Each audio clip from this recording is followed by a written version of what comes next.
퍼블릭 클라우드의 중점 사항에 대해서 확인을 해 보겠습니다. 퍼블릭 클라우드의 이슈는 여러 가지가 있는데요. SLA가 이제 또 중요한 부분이니까 SLA를 보게 되면, 자, 모든 사용자는 fair share, 그러니까 공평하게 이제 네트워크 리소스를 공유를 해야 됩니다. 그 다음에 내는 돈이 같다고 하면 우선순위에서 밀려서는 안 되겠죠. 그래서 같은 우선순위를 가지고 네트워크 리소스를 공평하게 분배해서 사용하는 거를 이 보장을 받아야 되는데 그 부분이 SLA에 해당하는 부분이라는 겁니다. 그러니까 서비스 레벨 어그리먼트를 해줘야 되는데 거기에 대한 네트워크 접근성에 대한 부분, 네트워크 품질에 대한 부분은 SLA에서 다루고 있습니다. 퍼블릭 클라우드는 당연히 이제 인터넷 서비스를 하기 위해서 사용하는 거니까 이 네트워크 쪽이 중요해지는데 특히 퍼블릭 클라우드에서는 중요한 요소가 됩니다. 사용하는 사람이 워낙 많기 때문에 네트워크 용량이 좋지 않으면 좋은 품질의 서비스를 해줄 수가 없겠죠. 자, 그렇다고 하면 SLA 쪽이 이제 걸리기 때문에 네트워크 품질이 제대로 나오지 않으면 SLA에 따라서 페널티를 물어야 됩니다. 이렇게 해서 생각을 할 수 있을 것 같아요. 그러면 아예 내가 퍼블릭 클라우드를 서비스를 할 때 SLA를 좀 이 프로바이더한테는 퍼블릭 클라우드 프로바이더한테는 유리하고 사용자한테는 좀 불리하게 만들어도 되지 않냐. 이건 사적인 계약이니까 당연히 그렇게 해도 되겠지만 사용자가 이 SLA가 나쁜 퍼블릭 클라우드를 선택하지는 않겠죠. 자, 그래서 이 SLA라고 하는 게 이 퍼블릭 클라우드 업체의 이제 기술 수준을 나타내주는 중요한 징표가 됩니다. 그래서 이제 퍼블릭 클라우드의 퍼포먼스는 이 네트워크의 용량하고 그다음에 내가 다뤄야 되는 이 네트워크 자원의 양에 따라서 성능이 결정이 되게 됩니다. 그래서 이 퍼블릭 클라우드 프로바이더는 이 네트워크가 이제 엄청 많고 리소스도 엄청 많을 건데 이걸 어떻게 이제 합리적으로 배분하는가 하는 쪽이 이제 고민일 테고 그런 배분이 잘 이루어져야지 똑같은 이제 하드웨어 인프라스트럭처를 투자를 했는데 SLA를 쉽게 또 맞출 수가 있는 거죠. 그래서 이 네트워크 리소스를 합리적으로 분배하지 못한다고 하면 이 동일한 인프라스트럭처인데도 SLA를 이제 엉망으로 맞출 수가 있습니다. 그 다음에 이제 퍼블릭 클라우드는 멀티 테넌시가 있습니다. 멀티 테넌시. 그러니까 번역하기도 이제 어려운데, 테넌트는 이제 세입자라는 뜻이니까, 그러니까 공간이 있으면 세입자가 여러 명이 이제 들어와 있을 수 있는데, 이게 네트워크에서도 일어나는 일이라는 겁니다. 퍼블릭 클라우드는 공간을 공유해서 사용을 하고 있기 때문에 사용자 간에 엄격한 칸막이가 존재해야 되는데, 이 소프트웨어적으로 이걸 다루고 있기 때문에 간혹 이제 데이터가 유출이 되는 문제도 생길 수가 있다는 거. 이걸 감안하고 퍼블릭 클라우드를 사용을 해야 되는 거고 이 데이터가 유출이 되거나 이제 삭제가 되거나 사라지면 SLA에 따라서 돈을 물어주게 되는데 내가 가지고 있는 데이터만큼 이제 물어줄 수는 없는 거잖아요. 그래서 이 데이터 유출 혹은 삭제에 대해서도 이제 생각은 해야 된다. 완벽하게 100% 보장을 하지는 않습니다. 그리고 이제 퍼블릭 클라우드 이슈 중에서 또 우리가 놓칠 수가 없는 부분이 로케이션에 대한 문제입니다. 자, 우리가 사용하는 이 네트워크는 이 클라우드 업체 입장에서는 이 유저가 어디에 있는지 사실 몰라요. 데이터 센터가 워낙 많이 있기 때문에 비어있는 데이터 센터 쪽에 자원을 쉐어해서 이제 할당을 해주기 때문에 이 사람이 어느 쪽에 있는지는 모릅니다. 그래서 한국에서 내가 서비스를 쓴다 하더라도 내 데이터는 일본이라든지 동남아 쪽에 가 있을 수가 있는 거죠. 이거는 모르는 겁니다. 그래서 중요한 데이터라고 하면 국외로 빠져나가서는 안 되는 데이터도 있을 건데 그런 데이터가 국내에만 남아 있다는 보장은 없기 때문에 그러니까 중요한 이슈로 이 데이터의 로케이션, 내가 설치한 서버의 위치 같은 거를 다 고려를 해야 합니다. 퍼블릭 클라우드에서는 Security and Data Privacy가 굉장히 큰 이슈이기는 합니다. 기본적으로 퍼블릭 클라우드는 유저가 리소스를 공유해서 사용을 하기 때문에 뭔가 이제 데이터가 겹치거나 유출될 우려가 있고, 그 다음에 내가 만든 나만의 이 데이터가 특정 위치에 있지 않고 데이터가 찢어져서 보관될 수가 있습니다. 그래서 여러 가지 상황이 발생할 수 있기 때문에 이 퍼블릭 클라우드를 썼을 때 시큐리티하고 데이터 프라이버시가 어떻게 운영되는지 굉장히 궁금할 수밖에 없는 상황입니다. 자, 그래서 만약에 데이터가 국외로 이제 저장이 된다고 하면 국외에서 먼저 뭔가 우리 데이터에 대해서 문제가 생겼을 경우에 내가 구제받을 수 있는 방법은 현실적으로 없다고 봐야죠. 그래서 이런 것들을 다 종합적으로 고려를 해야 되는 거기 때문에 시큐리티하고 데이터 프라이버시는 항상 생각을 해야 됩니다. 그래서 관련된 게 로스 앤 컨플릭트라고 해서 자, 법률적인 문제도 이 퍼블릭 클라우드에서는 당연히 대두가 될 수밖에 없습니다. 왜냐하면 내 데이터가 전 세계 곳곳에 이제 찢어져서 보관이 된다고 하면 나라마다 이제 법률이 다르기 때문에 그러니까 이 경우에 어떻게 할 건가 하는 게 골치 아픈 거죠. 데이터 센터가 한국 사람은 한국의 데이터 센터만 쓴다. 뭐 이런 건 없잖아요. 비어 있는 쪽에 그냥 가서 보낼 수가 있기 때문에 그러니까 그런 경우에 발생하는 문제에 대해서 뭐 고민을 해서 이 퍼블릭 클라우드를 선택을 해야 되는 거죠. 그래서 이 클라우드의 매니지먼트도 쉽지 않은 일입니다.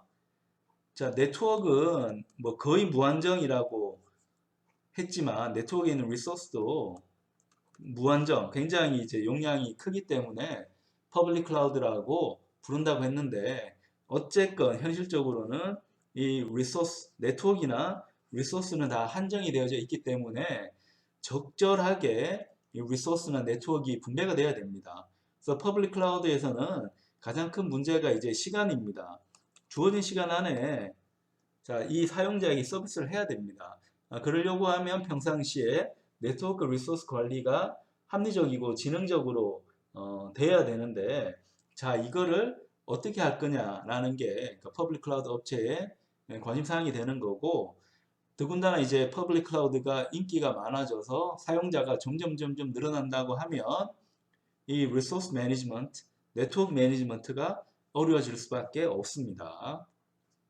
자, 이 부분은 퍼블릭 클라우드 프로바이더가 이제 고민을 해야 될 문제인 거고 사용자 입장에서는 자, 내가 보장받은 서비스 레벨이 얼마인가를 관심 있게 보는 거죠. 서비스 레벨 어그리먼트라고 해서 한 달 동안에 내가 네트워크를 쓸 수 없는 시간이 예를 들어 뭐 10분이다. 뭐 이런 게 있기 때문에 그걸 보고 우리가 결정을 해야 되는 거죠. 그래서 이 클라우드 매니지먼트가 제대로 되지 않게 되면 이 SLA라고 하는 이 규정을 이제 만족시킬 수가 없게 되고 그럼 거기에 따라서 서비스 프로바이더는 페널티를 유저에게 물어줘야 됩니다. 그 다음에 이제 퍼블릭 클라우드의 또 중요 이슈가 메인터넌스, 유지보수입니다. 프라이빗 클라우드에서는 그냥 네트워크 닫고 수리를 하면 된다 이렇게 생각할지 모르지만 퍼블릭 클라우드는 데이터 센터 안에서도 어떤 거는 고장나고 어떤 거는 잘 돌고 있습니다. 근데 이게 어떤 게 고장날지 몰라요. 미리 예측해 가지고 고장날 만한 이 클러스터는 이 사용자 테넌트가 있을 때 그 테넌트를 다른 쪽 클러스터로 이제 옮겨야죠. 옮기고 완전하게 이제 비운 다음에 메인터넌스를 해야 됩니다. 자, 그러다 보니까 이 메인터넌스 이슈가 또 상당히 중요해질 수밖에 없는 게 퍼블릭 클라우드가 됩니다. 어쨌건 이게 수리를 하지 않으면 조만간 이제 멈출 거기 때문에 자 이걸 사용자가 이제 인터럽트가 걸리지 않으면서도 내가 원활하게 이제 수리를 할 수 있는 방법을 찾아서 이 퍼블릭 클라우드를 유지보수 퍼블릭 클라우드의 장점과 단점 한번 살펴보겠습니다. 자, 퍼블릭 클라우드 언제 선택을 해야 되는가 하면 인프라스트럭처가 이제 없을 때, 인프라스트럭처가 없을 때, 근데 인터넷 서비스를 언제 어디서든 쓰고 싶다라고 하면 퍼블릭 클라우드를 선택하면 된다는 거죠. 그래서 인프라스트럭처를 이 퍼블릭 클라우드 프로바이더가 다 면밀하게 제공을 하고 유지 보수를 다 해주기 때문에 나는 인프라스트럭처에 대해서는 신경 쓸 게 전혀 없습니다. 그러다 보니까 이 클라우드를 사용하는 사람이 유지 보수를 할 필요도 없어요. 유지 보수는 퍼블릭 클라우드의 프로바이더가 다 해주게 됩니다. 그러면서도 다른 클라우드 모델, 프라이빗 클라우드든지 뭐 하이브리드 모델이든지 얘네랑 비교해서도 가격이 훨씬 더 저렴합니다. 왜냐하면 이 네트워크와 네트워크의 리소스를 공유하기 때문에, 쉐어하기 때문에 이런 특징이 나타나게 됩니다. 자, 그래서 이 퍼블릭 클라우드는 대규모 사업이기 때문에 계약서에 해당하는 내가 클라우드를 사용할 때 계약서에 해당하는 서비스 레벨 어그리먼트가 굉장히 엄격하게 지금 설정이 되어 있습니다. 이게 구멍가게가 아니고 수백 조짜리 이제 사업체이기 때문에 퍼블릭 클라우드 업체는 이 계약서를 면밀하게 작성을 해야 되고 사용자도 그 계약서에 따라서 내가 이 품질 보장을 받기 때문에 이 부분에서 면밀하게 봐야 될 부분이 있습니다. 퍼블릭 클라우드는 원칙적으로는 사용자 제한이 없습니다. 네트워크 용량이 엄청나게 이제 크고 리소스도 많기 때문에 원하면 원하는 만큼 사용자를 다 채용할 수가 있습니다. 그래서 이 퍼블릭 클라우드는 highly scalable. 자, scalable 특성이 굉장히 우세합니다. 그러니까 한 층이든 두 층이든 그냥 붙여서 네트워크 리소스를 계속 확장할 수 있습니다. 내가 갖고 있는 뭐 소프트웨어라든지 어떤 앱 같은 거 전혀 변하지 않으면서도 서버 용량이 쭉쭉쭉쭉 편하게 이제 비례적으로 늘어날 수가 있는 거죠. 이런 특성을 스케일러블이라고 이야기를 합니다. 퍼블릭 클라우드의 또 약점 혹은 반대되는 특성도 있습니다. 시큐리티하고 데이터 프라이버시는 항상 이 퍼블릭 클라우드의 약점입니다. 이거는 내가 해결할 수 없는 약점이기도 합니다. 이 퍼블릭 클라우드는 인프라스트럭처를 기본적으로 같이 공유해서 사용을 하고 있습니다.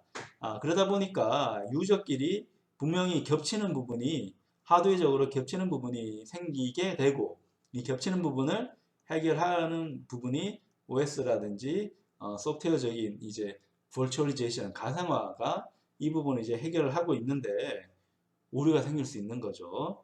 그 부분을 이제 생각을 해야 되는 거고 그 다음에 이 퍼블릭 클라우드를 쓰는 이 기관이 내 나름대로 이 자치를 하겠다, 오토노미를 하겠다고 하면 퍼블릭 클라우드 입장에서는 허락을 해줄 수가 없습니다. 이 대형 규모 사업이기 때문에 특정 기관이 마음대로 이 네트워크를 이래라 저래라 하는 것은 허용을 하고 있지 않습니다. 클라우드 디플로이먼트 모델 중에서 독특한 또 특성을 가지고 있는 게 커뮤니티 클라우드입니다. 뭐 우리 말에서도 커뮤니티라는 말을 많이 쓰잖아요. 굳이 번역을 하자면 지역사회 같은 걸로 이제 번역할 수가 있는데 밑에 그림을 한번 봅시다. 프라이빗 오르가니제이션 두 개가 있습니다. 1번도 있고 2번도 있는데 이 친구들이 동일한 클라우드를 베타적으로 이제 사용을 하는 겁니다. 그러니까 이럴 경우가 커뮤니티 클라우드가 됩니다. 그래서 일종의 뭐 프라이빗 클라우드라고 이제 볼 수가 있는 건데요. 프라이빗 클라우드는 사용하는 기간이 보통 이제 한 개였잖아요. 한 개 기간이 독점적으로 우리만의 네트워크를 이제 사용을 했는데 이 커뮤니티 클라우드는 이 클라우드를 몇 개 이해 당사자들이 같이 함께 사용을 합니다. 자, 그렇지만 이 커뮤니티 클라우드는 퍼블릭 클라우드는 아닙니다. 모든 사람이 그냥 원하는 때 사용하는 게 아니고 조건이 있습니다.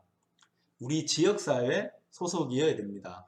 우리 이해관계자 소속인 그런 기관에 있는 사용자만 접근해서 사용을 하는 겁니다.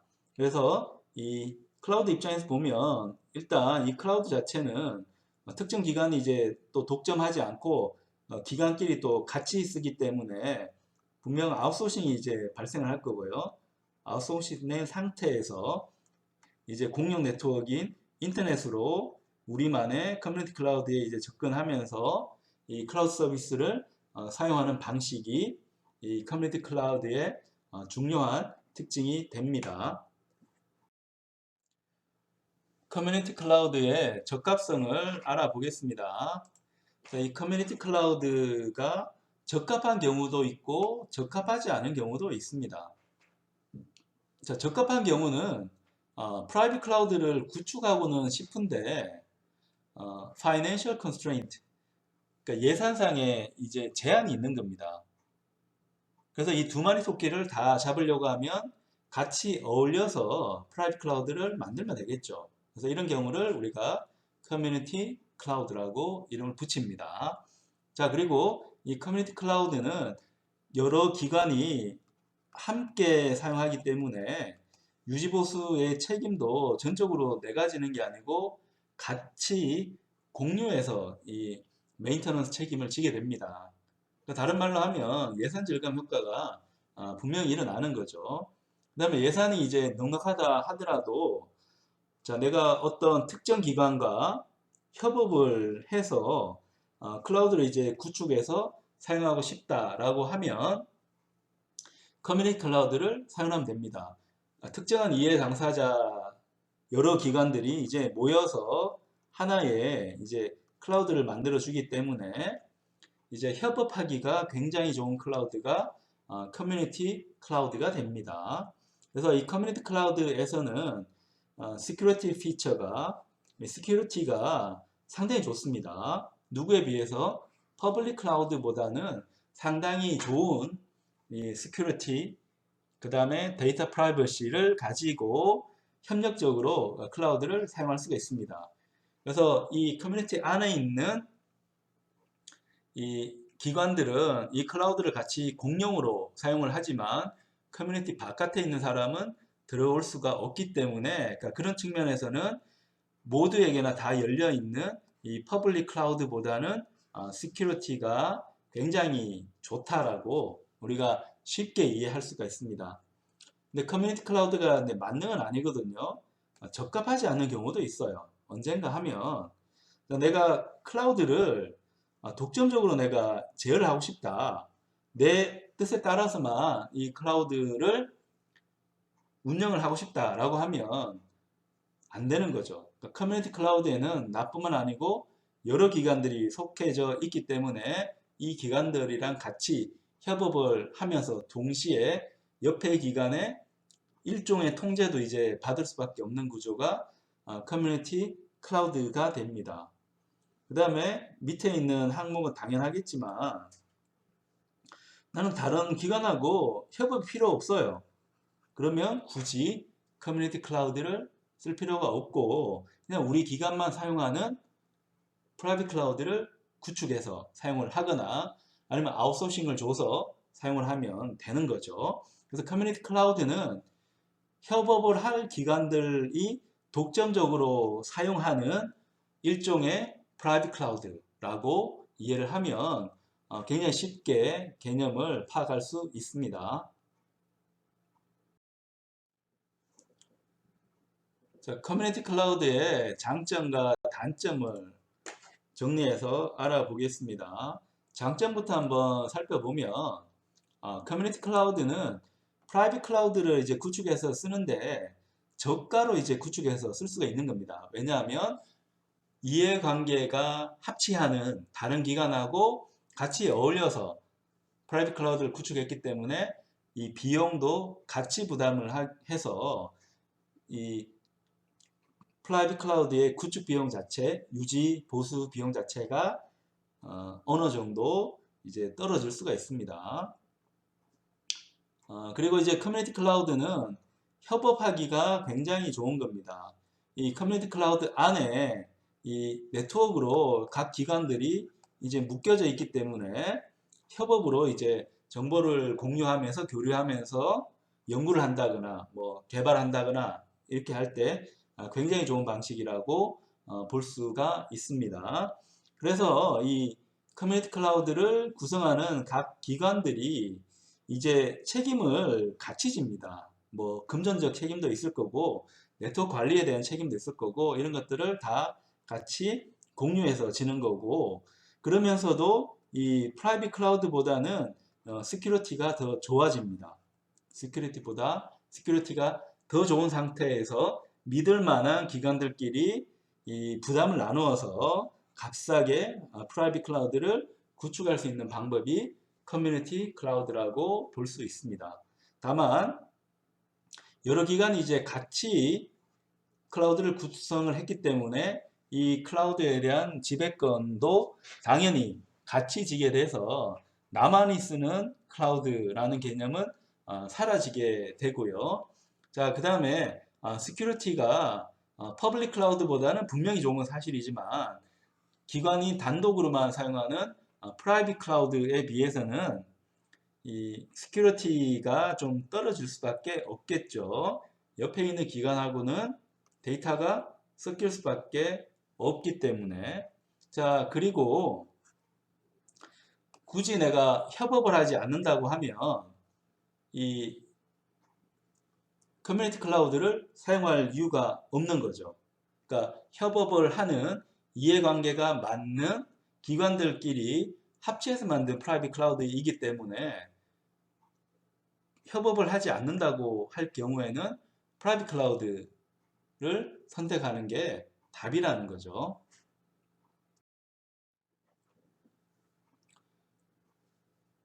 커뮤니티 클라우드와 대비되는 개념으로 하이브리드 클라우드가 있습니다. 하이브리드 클라우드는 클라우드의 인프라스트럭처가 서로 상이한 클라우드 인프라스트럭처의 합으로 이제 구성이 되어져 있는 그런 클라우드를 하이브리드 클라우드라고 볼 수 있습니다. 예를 들면 외부적으로 이제 사용할 때는 퍼블릭 클라우드를 사용을 하고 내부적으로는 프라이빗 클라우드를 사용하게 되면 이런 클라우드를 하이브리드 클라우드라고 이름을 붙이게 됩니다. 그래서 내부망하고 외부망을 분리해서 이제 클라우드 구축을 하는 경우에 이 경우는 하이브리드 클라우드가 됩니다. 그렇기 때문에 이 시큐리티가 중요한 데이터는 프라이빗 클라우드 쪽에 담아서 외부에서 절대 접근을 할 수 없게 하고 좀 값싸게 인터넷을 내가 활용을 해야 되는 경우라고 하면 퍼블릭 클라우드를 사용을 하면 두 마리 토끼를 다 잡을 수가 있는 거죠. 비용 절감과 이 시큐리티를 다 잡으면서 클라우드 네트워크 구성을 할 수 있는 방식이 하이브리드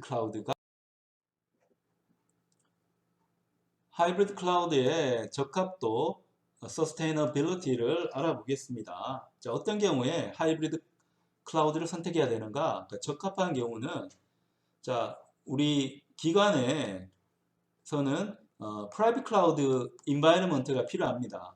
프라이빗 클라우드의 환경이 이제 필요한데 모든 거를 다 프라이빗 클라우드로 구축하려고 하면 비용이 너무 많이 들겠죠. 구축하는데도 비용이 많이 들고 유지 보수하기도 이제 어려울 수밖에 없습니다. 그래서 특정한 영역은 퍼블릭 클라우드를 이제 사용을 하고 이 퍼블릭 클라우드의 용량은 이 스케일러블하게 이제 선택하겠다는 겁니다.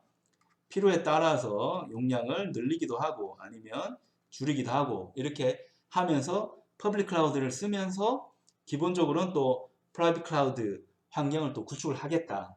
그러니까 이런 수요가 있으면 하이브리드 클라우드를 선택하는 게 맞다 하는 겁니다. 그리고 이제 우리 회사에서 우리 기관에서 퍼블릭 클라우드를 사용하고는 있었는데 시큐리티가 이제 더 필요해졌다. 근데 이 퍼블릭 클라우드의 장점은 또 버리기 싫다라고 하면 이 데이터 시큐리티가 이제 필요한 영역에 대해서는 프라이빗 클라우드를 이제 적용을 하면 되기 때문에 이 경우에는 하이브리드 클라우드라는 개념을 사용하면 쉽게 문제를 해결할 수 있다라는 겁니다. 적합하지 않는 경우도 있습니다.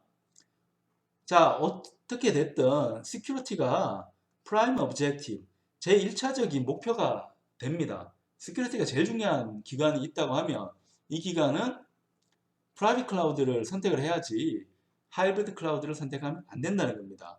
아무리 내가 내부망, 외부망을 잘 끊어 놓는다 하더라도 겹치는 부분이 생길 수가 있기 때문에 그 겹치는 부분을 인해 가지고 프라이빗 클라우드에 있는 데이터가 퍼블릭 클라우드로 이제 넘어가서 유출이 될 우려도 있기 때문에 자, 이 부분까지 고려를 해야 되는 기관이라고 하면 하이브리드 클라우드가 아니고 프라이빗 클라우드를 선택을 해야 되는 겁니다. 자, 두 번째 문장은 당연한 건데요. 이 하이브리드 클라우드의 매니지먼트를 할 능력이 되지 않으면 할 수가 없는 거죠.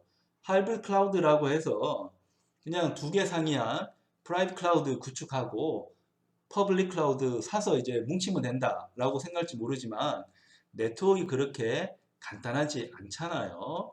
네트워크도 전문가들이 다뤄야 되는 영역이라서 자, 여기에 대한 능력이 내가 가지고 있지 않다고 하면 하이브리드 클라우드를 쓰지 말고 데이터 시큐리티는 좀 약하지만 퍼블릭 클라우드를 사용을 해야 되는 거죠. 그러면 비용 절감이 되면서 그래도 능력 없는 우리 기관이 하는 것보다는 전문적인 퍼블릭 클라우드 프로바이더가 시큐리티를 담당을 해주는 게 훨씬 더 안전하게 인터넷을 활용하는 방법일 수 있습니다.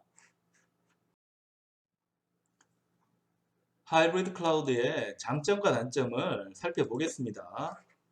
하이브리드 클라우드의 장점이라고 하면 이 프라이빗 클라우드의 장점, 퍼블릭 클라우드의 장점을 다 가지고 있는 합리적인 클라우드가 됩니다. 그래서 하이브리드 클라우드는 기본적으로 퍼블릭 클라우드를 가지고 있기 때문에 highly scalable 합니다. 자, 내가 가지고 있는 소프트웨어를 전혀 바꾸지 않더라도 네트워크 용량이라든지 아니면 리소스를 그냥 편하게 늘릴 수가 있는 자, 그런 특성을 가지고 있습니다. 자, 그리고 하이브리드 클라우드는 퍼블릭 클라우드보다는 시큐리티가 훨씬 더 좋습니다. 왜냐하면 정말 유출되어서는 안 되는 시큐리티가 중요한 데이터는 프라이빗 클라우드에 담을 수가 있기 때문입니다. 다만 약점도 있는데요. 하이브리드 클라우드가 아무리 좋다 하더라도 프라이빗 클라우드만큼 시큐리티가 좋지는 않습니다. 프라이빗 클라우드는 외부망을 떼고 온전히 우리 기관만 사용하기 때문에 우리 기관 밖으로 데이터가 나갈 수는 없어요. 근데 하이브리드 클라우드는 퍼블릭 클라우드라고 하는 연결점이 있기 때문에 문제가 생길 수도 있는 겁니다. 자, 그런데 이 하이브리드 클라우드는 장점이 있는 반면에 이걸 매니지먼트 하기가, 운영하기가 사실은 복잡합니다. 그러니까 편하게 내부망, 외부망이라고 하는 거지, 사람들이 내부방, 외부방을 이제 옮겨 다닐 때 귀찮기 때문에 그대로 막 인터넷을 열고 사용하게 되면 네트워크가 겹쳐서 문제 생길 소지가 있잖아요. 그러니까 그런 걸 어떻게 합리적으로 극복을 할 거냐. 내 편의성하고 시큐리티는 이제 같이 가기 어려운 거기 때문에 그걸 어떻게 타협해서 이 클라우드 서비스를 활용할 건가 하는 부분이 분명히 어려운 점이 있습니다. 그리고 하이브리드 클라우드는 SLA가 엄격합니다. 하이브리드 클라우드는 퍼블릭 클라우드도 이제 붙어 있는 상태고 이 퍼블릭 클라우드와 이제 프라이빗 클라우드가 보통 이제 인프라스트럭처를 또 공유를 하고 있기 때문에 이 부분에 대한 품질 보장, 서비스 레벨 어그리먼트가 반드시 필요하기 때문에 엄격하게 이제 SLA를 선택을 해서 운영을 하고 있습니다.